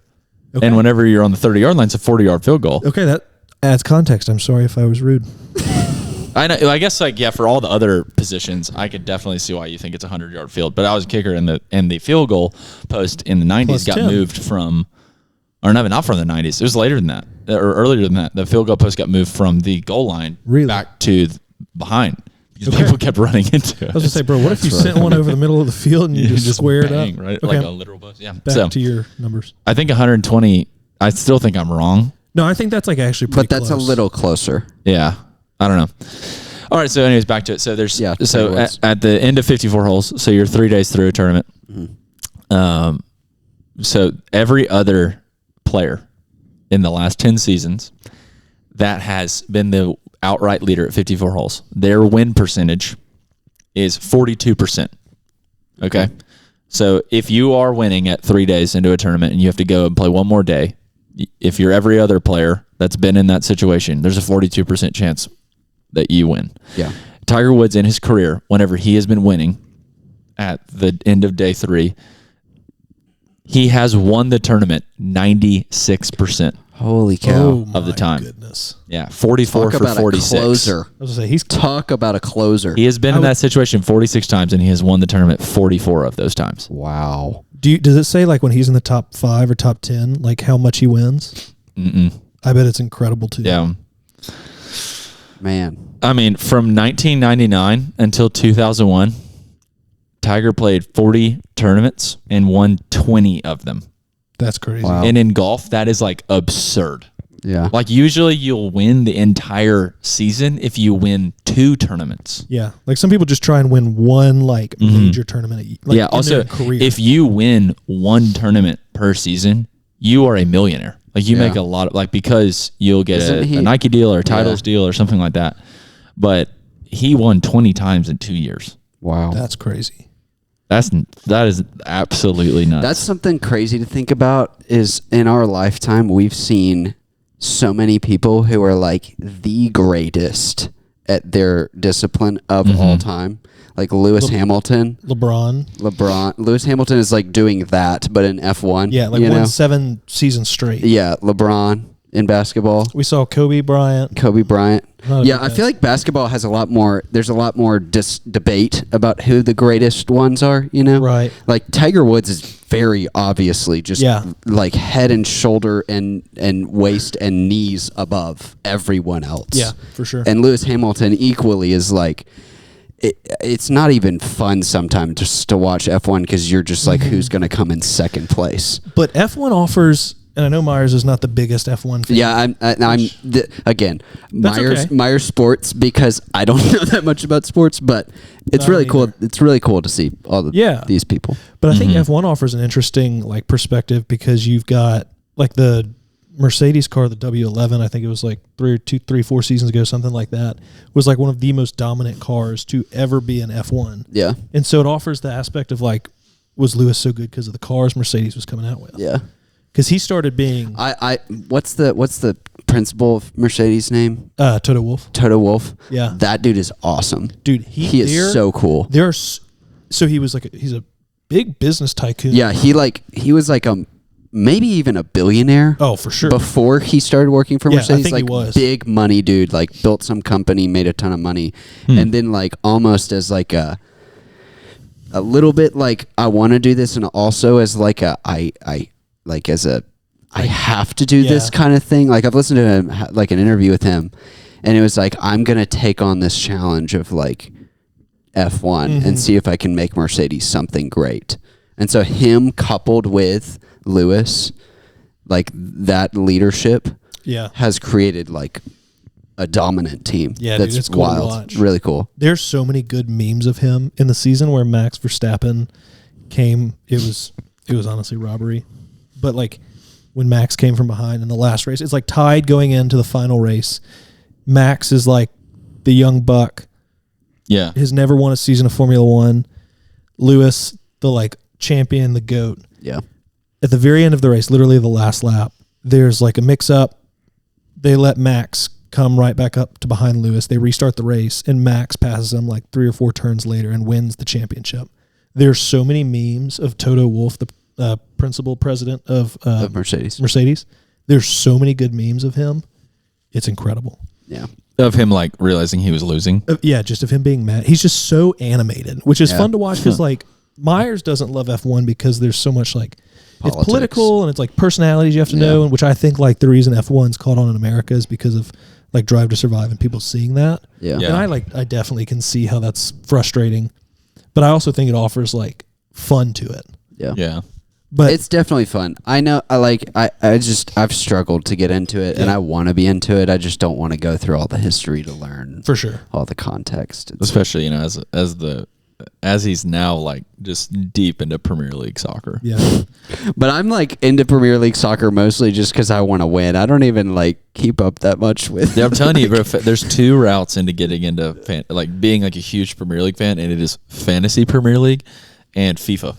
And it's too late in the game for us to be playing FIFA, guys. We can't we get husbands. I played FIFA growing up a little bit until like 2013 or something. Yeah. Yeah, it's so. But anyways, I got Myres to join my fantasy Premier League team, and he's like, "We need to have an FPL pod with Will." Yeah, one time that would be hilarious. That would be fun. Everyone would hate it. Yeah, all 12 of the people in our FPL group would listen to it. Yeah. Which, by the way, Krulak, if you ever listen to this, screw you.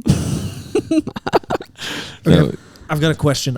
Speaking of Tiger Woods, I saw this thing this week, and it was like if you had to play you had to play 18 holes of golf against Tiger Woods in his prime. Golly. Okay, and if you win one hole outright, okay, if you beat Tiger Woods in one hole of 18 in his prime, you would win like $100 million, like generational wealth. Yeah, you would never have to work again, never have to do anything.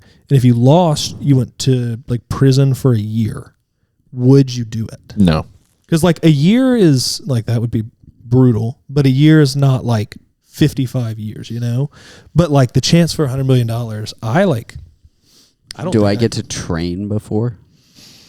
No, I mean, you could get lucky and hit a hole in one on a par 3. You could bounce off. Because part of me is I would take the gamble. Like I know I'm bad at golf and I would probably lose. Yeah. But the chance that maybe... Is it worth it? Maybe I hit the crazy shot. Yeah. You know, and maybe he has hit one of his 2 times that he ever is not completely dominant. Maybe those times line up. And then you got $100 million. And then I have $100 million. If not, you learn a lot of new things. I like that. I like that gamble. That's one way of putting it. Yeah. Hey guys, well, we've been talking for an hour and 40 minutes. Goodness. Well, keep on trying. But I'll say this, Whit, this has been a great time. And to be honest with you, this is probably the fastest a podcast has flown by for me. I think so. And I think that speaks to you. You're an enjoyable person to be around. This was fun. I'm glad y'all had me on. I enjoyed it. And I know as a medical student, your time is valuable. Yeah. And I'm glad that you just gave us this much of it. Oh, dude.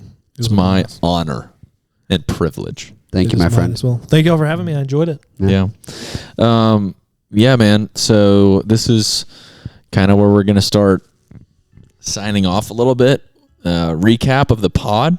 We talked about several different fun things. We talked about Vestavia Hills. Ding, ding. The Vestavia Hills. What does Vestavia mean? You know what I learned on Google the other day? It doesn't mean anything. You didn't Google it the other day. I did. There's no way. I did, and it literally means nothing. It was just a word that sounded cool. Really? To some guy who thought of a name. Yes. Vestavia Hills. Which, doesn't make very much sense. I also learned the other day that garden, I'm from Gardendale. Yeah. Garden comes from the Hebrew word gordo. The gourd. Which just means fence. Because usually where gardens were always fenced in from the animal, like the surrounding wild animals. So people literally be like, "Oh, just go out to the gordo," which is like the fenced-in area. Wow. That's good to know. Yeah. Also, I was like, I wonder if the word garden has anything to do with the name Jordan, because garden in French is jardin. And I was like, that sounds a lot like Jordan. And then I learned that Jordan in Hebrew means down.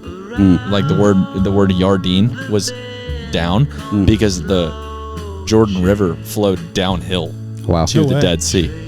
So literally the name down, or the Jordan River was named the Jordan River because Jordan just meant down. Wow. Crazy. That's Learned cool. so many things. But anyways, so we talked about Vestavia, we talked about Tiger Woods, we talked a lot about med school, which is super helpful to me. I feel like every single time you talk about it, I learned something. Talked about pop culture. Lean in, girls.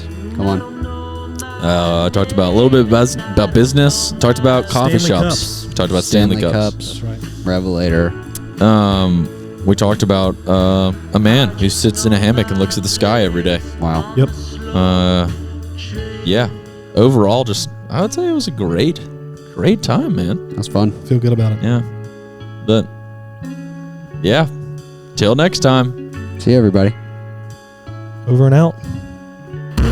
Welcome to the secret segment of the podcast. The secret segment is where we talk about secret things that you have to wait till the very end to hear.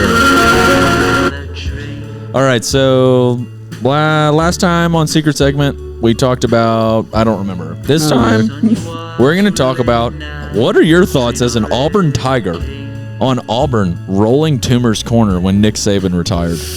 You get 15 seconds to answer this question. I think it's tacky and disrespectful, honestly. Wow. How about that? What about how did your brother played for Nick Saban? Yeah, but I've got an interesting perspective. Your brother played for Nick Saban. What does your brother think about it as a previous student of the game? He likes it. He respects him. I mean, I don't know how you can't.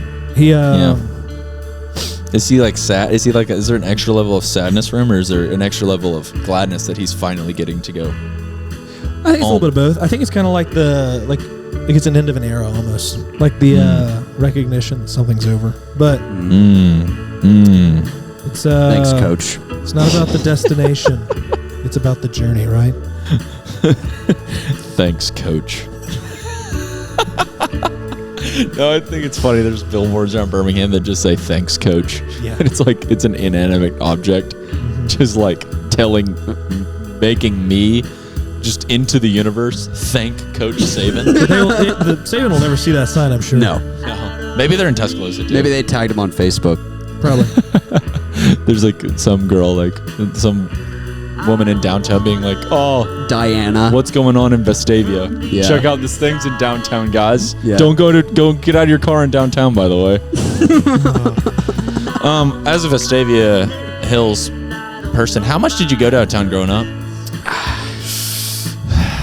Not a ton. Downtown Birmingham, I mean, it's changed. It's a different city than it was in 2016. Homewood was kind of like the boundary for the most part. Yeah. Unless we were going... Homewood, people don't forget, Homewood used to be pretty run down too. Homewood used to not be that nice. Dude, Homewood, I cannot believe they're buying houses for whatever the property value plus the houses, knocking it down and building new houses. Mm-hmm. Yeah. Crazy. Yeah. Wait, how many pairs of shoes do you have? I don't have that many pairs of shoes that if you had to guess. 15? 20? Total? Yeah. What do you mean total? What other? I got shoes I wear. Net. I have 5 pairs of shoes I wear. Net. How many shoes do you owned? Net, probably Bottom line. Probably 15 with sporting shoes, like golf shoes, rock climbing shoes. Rock climbing shoes? I didn't even count those. Weird. Yeah, it's 5/8 of a shoe. Yeah, my climbing shoes are in the attic collecting dust. It's also it's 5/8 of a shoe, but it's also the same amount as a shoe because the rubber's so thick. That's very horribly uncomfortable. Very. How much would I have to pay to wear rock climbing shoes for an entire week? Oh my gosh, that's a good question. That is a good question. Climbers, chime in. Yeah. Sorry, guys. Didn't mean for that to happen. Mine are pretty broken in, but a week, like a brand new pair of yeah, super. You gotta sleep in them too? Is it 8 hours a day? No, just whenever you're wearing shoes. Yeah, it's whenever you go outside just or go. walking around with with the arch. Severe blisters, your bones are showing. Oh man. I just $500. Oh, I got a question. Do you think you could go a whole year barefoot? No. But I would be fascinated to try. Bro, you can get disease. Just don't go to a bathroom gas station. What if I got to poop? How much would I have to pay you to go barefoot for a year? Would the hospital let me? Yeah, the hospital would let you, yeah. Well, that's kind of gross, though, because you work in a hospital. Yeah, bro. But also, hospitals are super, sterile, too. The OR people? No, they're not. Well, they're clean. They're the most cleaned areas in the world. There's some funky. But you're gonna have to step on some blood. Let's say HIV blood and some needles, some sometimes, glass. Oh, that's a big risk. If I could, what about flip flops? Whole year. I'm just thinking or about sandal I'm of just choice. thinking about when it's cold outside, like right now. That would suck to not have shoes on. You can make flip-flop socks. Business idea. Flip-flops. Steven would wear them. Like he loves flip-flops. I love flip-flops. That's my serial killer trait. I got one question. You're a rainbows guy too, though, right? No, bro. I never. In middle. No, you're a Birkenstock guy. That's right. Yeah. Sorry. Anyways, what's your question? I meant to bring this up in the tech med time. This may be a bit late. We can cut it if y'all need to. I was talking to this doctor, and he does robotic surgery. So, like, patient's on the table, has a robot, and then he's in a console with, like, binocular visions, 3D. Mm-hmm. Better rates of, like, complications after. It's less invasive. You don't have to, like, cut open your stomach or anything. But I was asking him if, like, in the future, people are going to be able to, like, sit across the country and do a surgery at UAB because maybe they're the best at this one specific thing. And he was saying, like, they're already doing that. And he said, like, you know what ping is? It's like the response. Yeah, it's a golf brand. Yeah, ping golf clubs. Yeah. So it's like the response rate that tech has, like, over the Wi-Fi, essentially. Oh, yes. So, like, if you I know that from my Fortnite days. That's right. So if you move your controller stick and it lags, that's like low guys, my ping is off the charts right now, guys. But he was saying that you just have to have a ping of, like, 30. Holy cow. Which is, like, not impressive. Like, he said, I think he was saying, and the numbers may be wrong, but it was like a ping of 30, and, like, we can notice. Fortnite bros know what that means. That's right. Wait, give us reference for that. As of, like, what's a high ping? A high ping. So ping is milliseconds response rate. So 30 milliseconds. So the most you could have is a ping of 1,000, or not the most, but, like, you move it 1,000 milliseconds, I guess, is 1 second. So, like, if you do this, then 1 second later it does this. So 30 ping is like 0.3 of a second. Yeah, it's good. Yeah, it's good. That's your like, cell phone's better. When you're like, the way that it works for Fortnite is just like your response in the game to what other players are seeing. Yeah, if that makes sense. Sure. Like, you can notice a ping of like 6 or 10 milliseconds. So it is like, it would be super noticeable, but, like, that makes sense. Yeah. That's interesting. The point is the internet doesn't have to be, like, crazy good. It can just be like normal internet. NASA Wi-Fi. That's crazy. Yeah. I didn't know that people are already doing. Man, even doctors can work from home. No, I mean, seriously. That's crazy. But then my question is, like, if things go south and you've got to, like, open them up. If it browns out, if we lose all the it just, like, loses Wi-Fi and the things, like, just, like, cuts open their entire face. Turn the router back off and on again. Anyways, cool, man. Hey, guys. Better not be using Spectrum. That was great. Nah, bro. Hey, in a few years down the line, if you need a neurosurgeon, what's your guy? Not me. Probably not neuro, but something. No. Maybe. Something. Yeah, just want to go ahead and plug. There's going to be a coffee shop in Birmingham a long time from now. And it's going to be run by us three when we're retired. And it's going to be called The Old Guys.